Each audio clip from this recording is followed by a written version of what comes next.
Hello and welcome to A Cat in the Garden. Today, Nutmeg, Luna, and I want to talk to you about my favorite plants this month. So for the month of July, I've picked out 5, mostly that I have picked out before, but I just love them. I love them so much. So I'm just gonna talk about why I'm just really in love with them this month and maybe sprinkle in some care tips and whatnot. So let's put Nutmeg down, give them a few treats, and we'll get to it. The first plant that is one of my favorites for this month is a really cute little one that I have showed off here before, and that is going to be my Anthurium F2, so Dock Block F2 crossed with Silver Blush. This is the newest leaf right here, and as you can see, it's super tiny, and I love that. I am obsessed with growing anthuriums from little babies and watching them grow up after doing that with my crystallinum. So the crystallinum I've had for a year now, and I showed it off last month. It's a really big plant. The leaves are bigger than my head, and I actually got it from a little seedling that was just a little bit bigger than this. Now this one has grown 2 leaves in my care, these 2, so it is sizing up considerably. Just try and get it to focus. We'll see if it does, but it is super cute. I just love it. I'm loving that it is showing off a lot of the characteristics of the silver blush. So it has the really thick silver veining, but it's also got a little bit of that Dock Block vibe. I'm noticing some little hints of red here and there, especially when there's the emergent leaves. So I'm really excited to watch this grow up and see how it matures. Right now, I have it living with a few other baby Anthurium that I've picked up recently in one of those little Target greenhouses that were popular, I think in 2021. I was able to snag a couple of them. This guy is living in there, living its best life.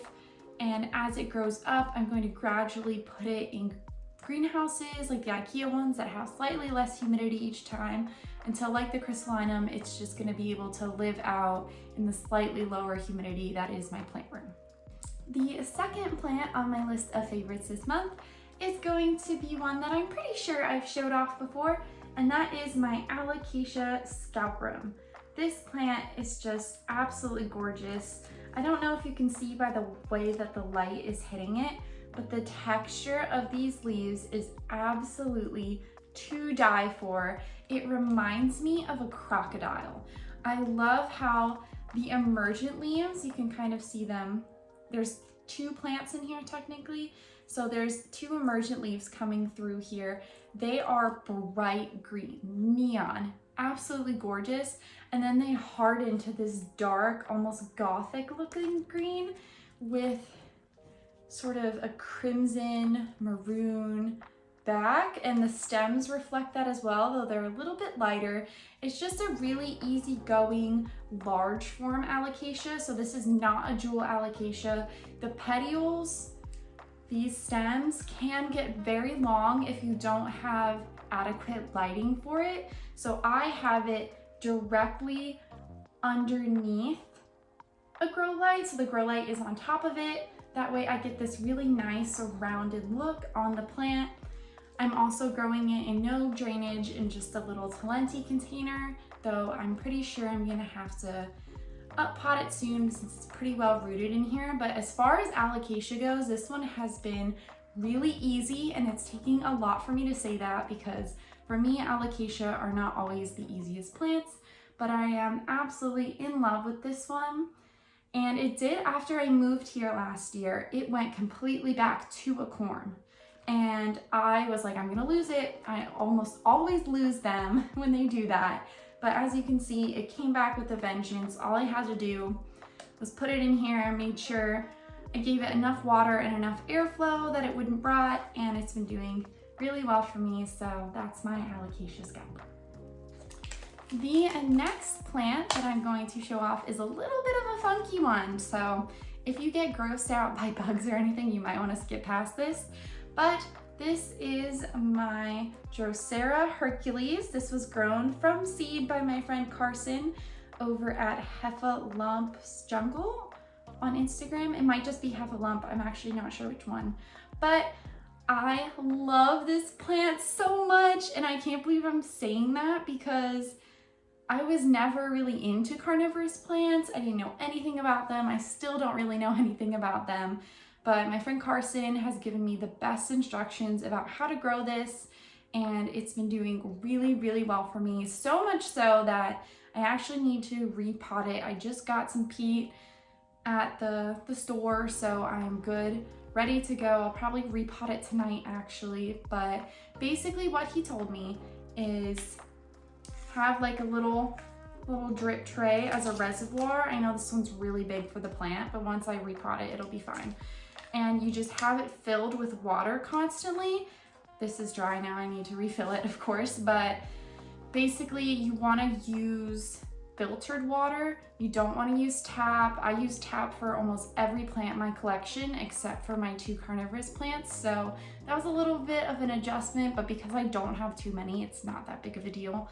And no fertilizer, just water and all the nutrients that it needs, it gets from eating all of the fungus gnats that are just flying around. So it's really been helping out with the fungus gnat problem. I love the natural pest control, and it's just really cool. I don't know, it's just a really cool plant to have. This one and the little ping that I have are both from my friend Carson. And honestly, I think I'm gonna get another one of these soon because it's just been a lot of fun.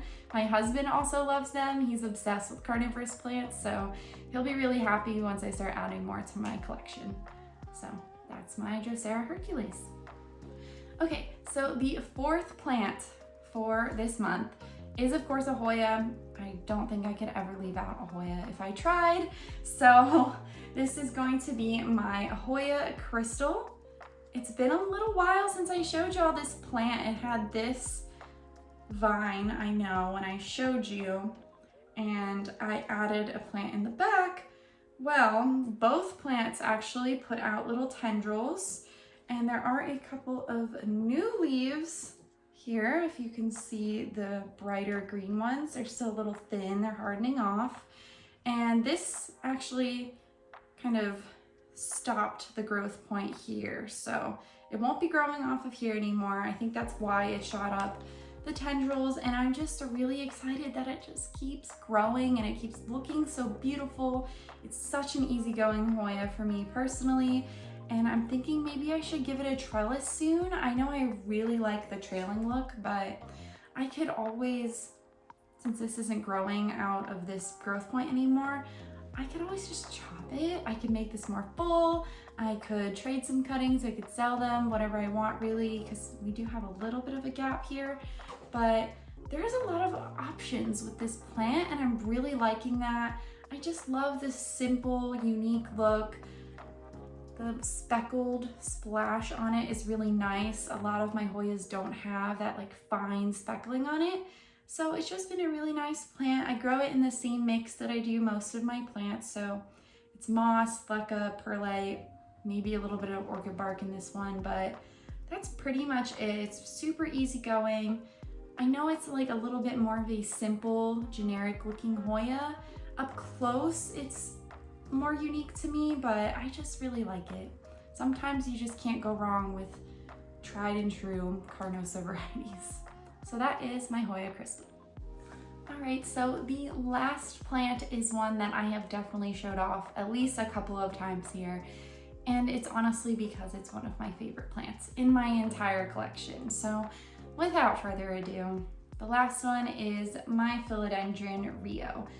And I wanted to show it off this month. I try not to show it off every month, but I had to this month because it has finally reached the top of its moss pole. So pretty soon I will be adding an attachment of another pole, and I'm really excited about that because the leaves have sized up so well since putting it on this pole. They're about the size of the palm of my hand, which is really nice. It puts out very consistent variegation.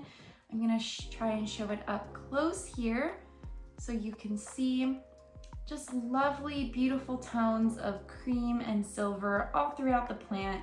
It's so nice. It has adjusted really well to whatever environment that I put it in, though I have had it in basically a moss mix its entire life. It started out in like a 12-ounce cup pretty much. That's how I rooted the original cuttings. And then I potted them up into this clear container with the moss pole. So it's just moss all the way around. There is a little bit of algae on the side that faces the sunlight, but I don't really mind. If I do eventually find a decorative pot to put over this so that I wouldn't have algae, it would look prettier, I'd be okay with that too. But I really love the ability to see the roots, see what's going on, see the water level in the pot since I don't use drainage with my plants. But this plant honestly could probably handle anything. It's just such a nice plant to have in my collection.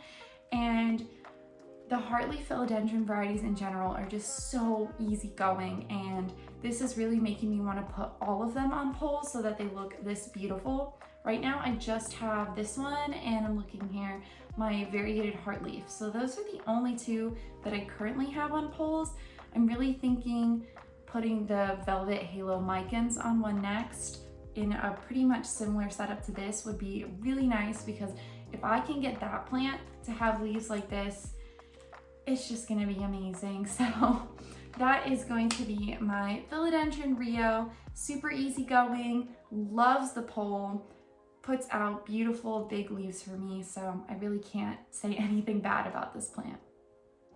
Okay, so that is it for my 5 favorite plants for the month of July, with some little bit of care tips sprinkled in. If you like this video, make sure to give Nutmeg and I a thumbs up down below and subscribe so you don't miss anything else from us. Thank you so much for watching, and we'll catch you in the next one.